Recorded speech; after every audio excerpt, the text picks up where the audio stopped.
Hey guys, this is Woody from Suplex Vintage Wrestling, and I'm here again, this time with my main man, Gunky. What's going on, peeps? And we are getting into the nitty-gritty of this Vince docu-series. You know, we had it already, me and Heck put up episode 1 and 2, some of our thoughts on it, and now we wanted to get into episode 3 and 4. Yeah. So still, if you haven't seen this before, it's on Netflix. It's a documentary all about Vince McMahon, kind of chronologically going through a lot of the stuff that he's done in the past. It was kind of meant as a bit of a fluff piece to begin with.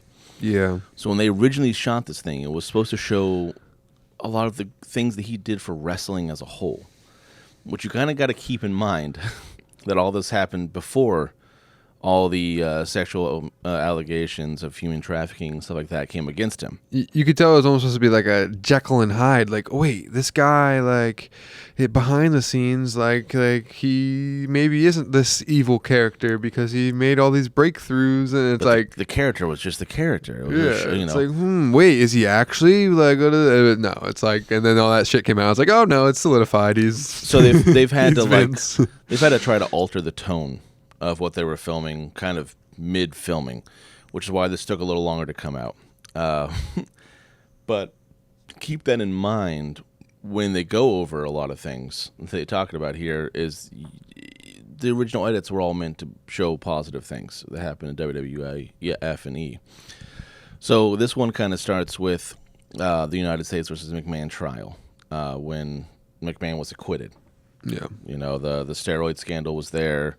Hogan's testimony, made it very clear that wrestlers didn't do steroids. really the first scandal that really brings Vince to light. The first major thing that people start questioning even, oh wait, who is this guy running this company? What is going on here? Is this nefarious? Like, is he, you know what I mean? Is he a force of good? It's like, this is really what brings Vince into the spotlight and just attention of everybody, really. I mean, he was the announcer forever, but it's like, now it's really, this dude's running the thing. So, And this is when it kind of, they go into what I think is one of the more interesting times, which is the fact their ratings were dropping. yeah.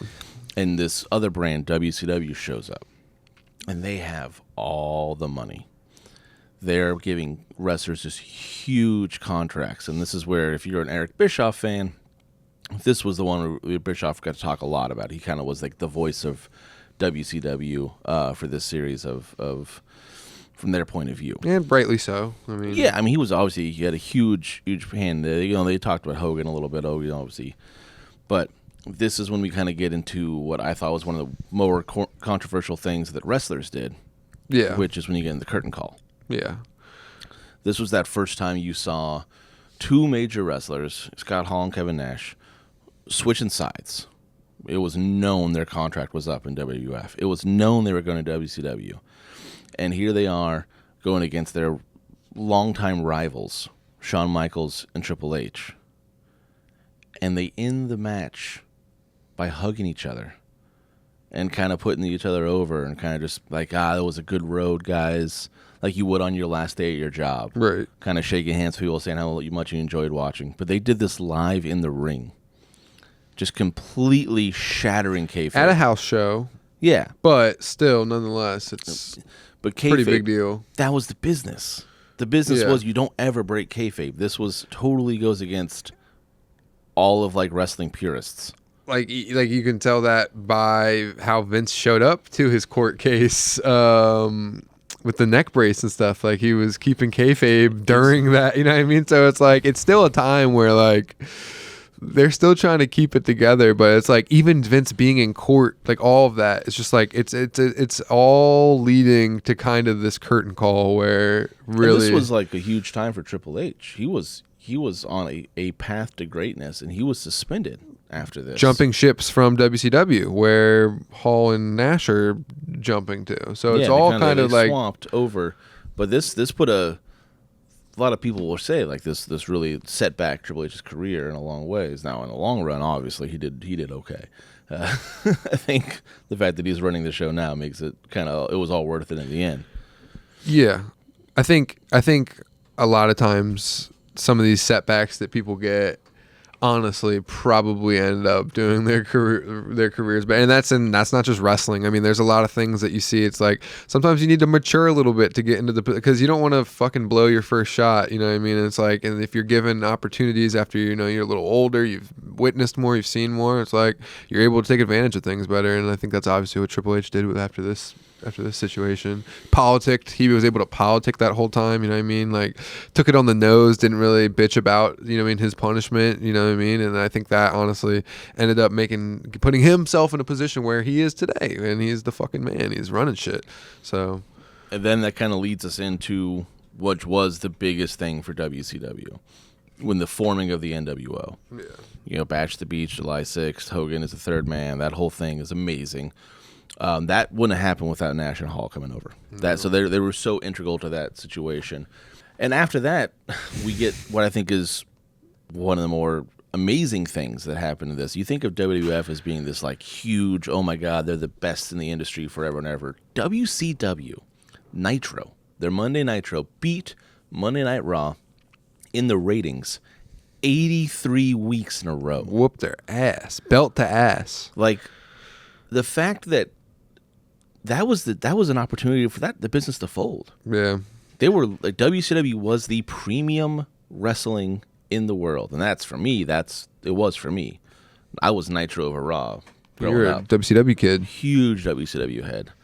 I fell in. They were NWO was the greatest thing ever. That's the Goldberg run. That whole time period was amazing for wrestling. It was hot. And that kind of led to a lot of things here, and that's what also led to the Montreal Screwjob. Yep. Which is what this episode was titled, Screwjob. Yeah. So you knew they were going to get into it at some point in time. They kind of got into it in the first episode. Of course, yeah. You can't even talk about him without talking about the Montreal Screwjob. But this has been covered to death. Yeah. Like, the Screwjob is the most covered thing, I think, in wrestling history. So this is a really cool thing, I guess, if you have never watched anything about wrestling, and this is all new to you. But which I think is kind of a lot of this documentary. Once you get into it, it's like, yeah. If you're a wrestling fan, if you've been following for the last, since Vince has taken the reins, it's like you kind of know all this stuff. Like you like, this is more so for the people who maybe are just scrolling through Netflix, like, oh, I know what wrestling is, and then you're like, holy shit, I didn't know that's who was running it. You know what I mean? So it's like, for us, it's really a recap. I think mostly what's like insight for us is like a refresher. It's a refresher, and also it's like we're hearing wrestlers talk about these things that we haven't necessarily heard their point of view, or at least their point of view at this point in time. Because, you know what I mean? Like, as time goes on, people mature, people have different outlooks. But this part was really interesting because they didn't let Bret Hart really tell his side which of is it. I was gonna say, which is like the funniest part is like that's the one guy you probably want to. The one person you really should be listening to when it comes to the screw job is probably the guy who got screwed. And they had him. He was talking about a bunch of stuff. It was like, but I mean, ultimately, what it is, the clip, it was, he was going to leave for WCW. They weren't paying more money. They didn't want him to bring the belt. He refused to drop the belt for many reasons on both sides. It was bad all around. Yeah. I think the most important thing when you look back at the screw job, you realize that it was grown men should have talked like adults and come to something, but instead it was like a bunch of children with egos, and no one wanted to like lose on the deal, so they were forced to screw over Bret. That's the whole concept of Bret screwed Bret. It's so funny because it's like the answer is so clearly there, and the name is Undertaker. That's all you had to fucking do, Vince. All you had to do was just be like, okay, it's not Shawn versus Bret anymore. Taker versus Bret. And the entire problem's gone. Bret would have jobbed to Taker. It wouldn't have been a problem. There was no problem with Taker. Either Bret would have lost to Taker without a problem. He's done it before.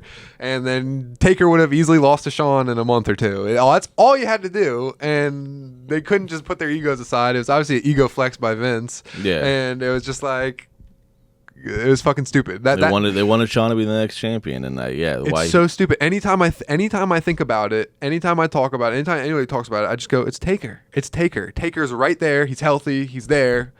Fucking put him like that's where you should have shoehorned him in. The best thing about Taker is that he always could have the belt. There's never a time that it didn't make sense for him to have the belt. As soon as he debuted, he was like, okay, yeah, he's a fucking zombie. So that sort of ended the screw job episode. We get into the next one, which was labeled Attitude.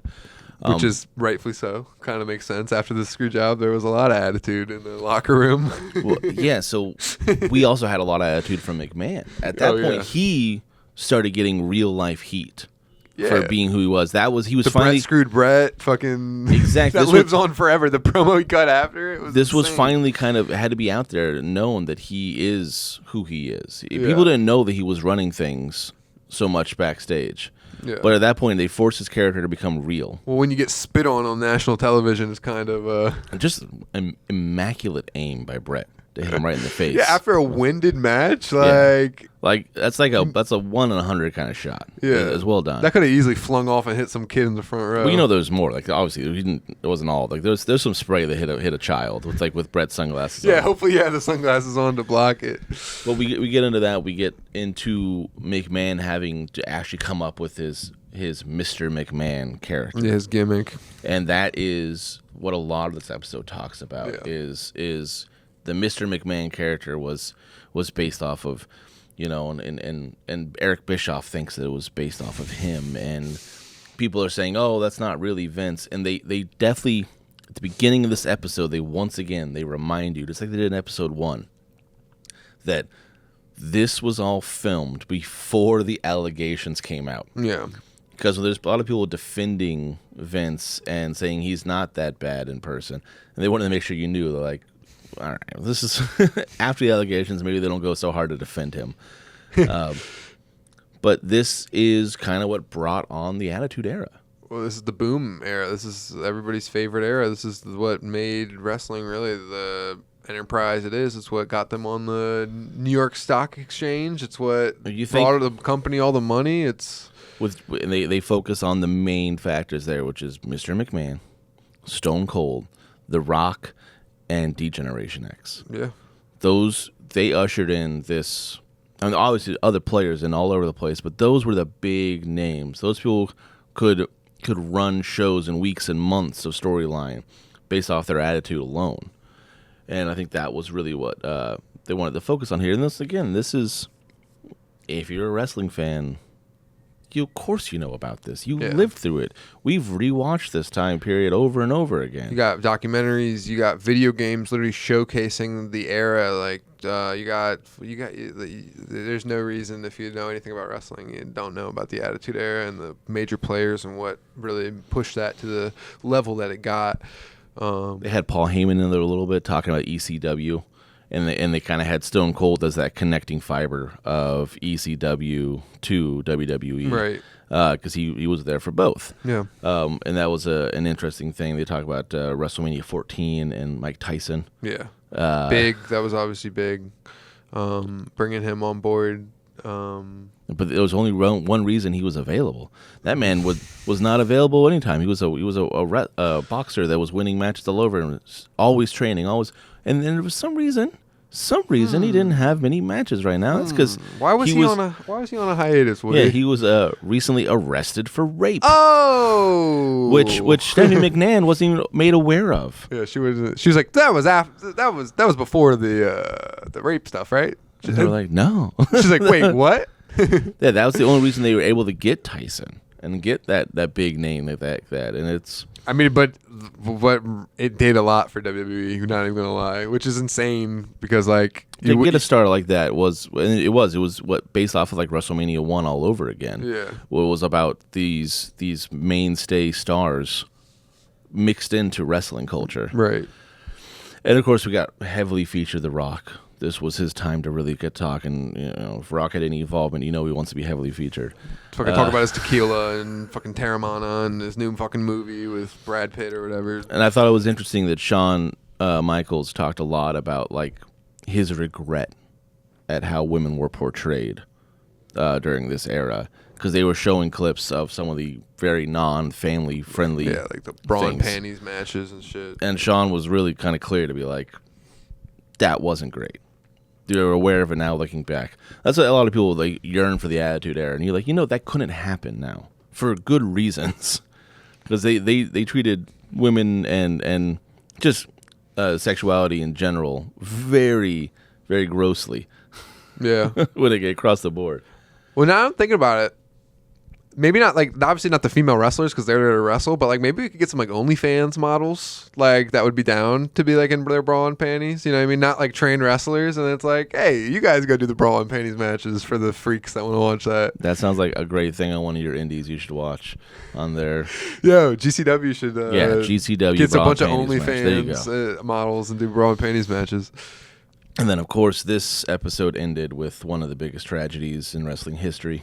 Yeah. They got Bret Hart to talk about how Owen Hart was feeling like he was mistreated in WWE and how he wasn't happy with his direction that he was going. He's a fucking superhero. Like, and they tried many different gimmicks with him, and at the time he was on one and he was coming down. And they really tried to play this off as like, this is a travesty that happened, and we're really upset at the manufacturing failures that happened. It was just a bad carabiner or a bad harness and whatever it may be.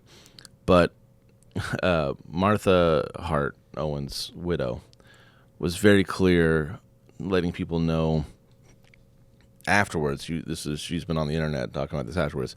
It was not so cut and dry. Yeah. It was a bad harness.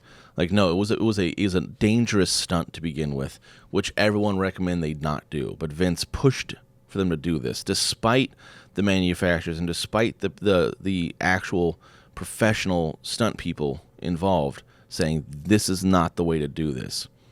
It's the way he wanted to do, and it was Vince's world, and Vince got what he wanted. Because it would have been cosmetically pleasing and fast for TV. And that is why Vince he lost the lawsuit against Martha Hart in 2000, and then he turned around and sued the manufacturing company in 2003.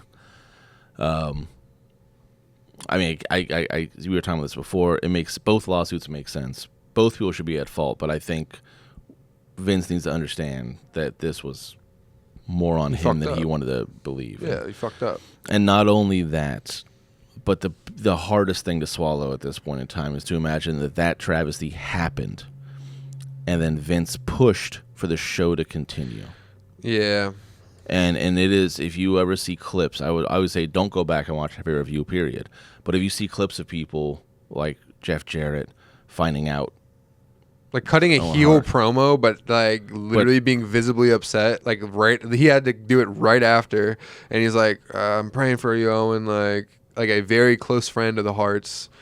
Like it's just or like Undertaker in the ring. Yeah, just completely freezes because he's staring at the mat where you can still see Owen Hart's blood. Yeah, and it just froze him, where like he didn't know what to do at that point, and that was his. I did hear that was not Owen's blood. That's what I mean. I don't know.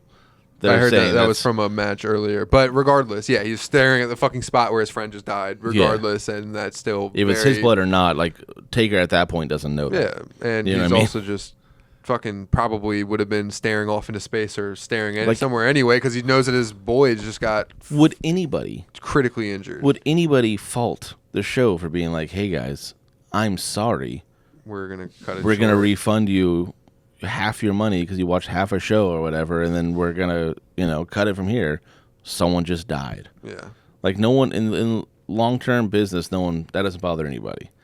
So I think he had a chance to do something right, and once again he made not the correct moral move. He made the move that he thought was best for business. Owen would have wanted the show to go on. Did you know that? Yeah. I don't think Owen would have wanted that because being that his family didn't want that. Well, I guarantee if one of the other boys died, Owen would have been like, no, like do not carry the show on. Like the whole thing with these maybe wrestlers. Weirdly and selfishly. I mean, selflessly, he would have been like, oh, if I die, I carry the show. You know what I mean? Just because he's like a fucking gentleman. But and he's also like he's a wrestler through and through. Yeah. Grew up in this business. I'm sure most of the wrestlers would be like, well, if I die, I carry the show on. Like, because that's just, they're psychopaths. They're fucking built different. But also, but if any of their friends died, I guarantee they'd be like, no, dude, like, cut the fucking show off. These are people that literally bleed wrestling. Yeah. They understand that the most important thing, like the one absolute golden rule that you never break when it comes to wrestling, is you take care of each other. Yeah. There's nothing more important than the safety of everyone out there. Or else the show never goes. The show, not gonna happen. The show's going to happen next week, yeah. and you don't want to lose anyone because you got to keep the momentum going. You know, if your opponent goes out, that might kill your storyline too, and you can go down with it. So to see this, like, you know, they wanted to stop. Yeah, that's not the most. If the most important is safety, well, that was the most unsafe thing they could have done. We're gonna do one more of these about episode 5 and 6. If you are following along, you know, let us know your thoughts on the Vince doc.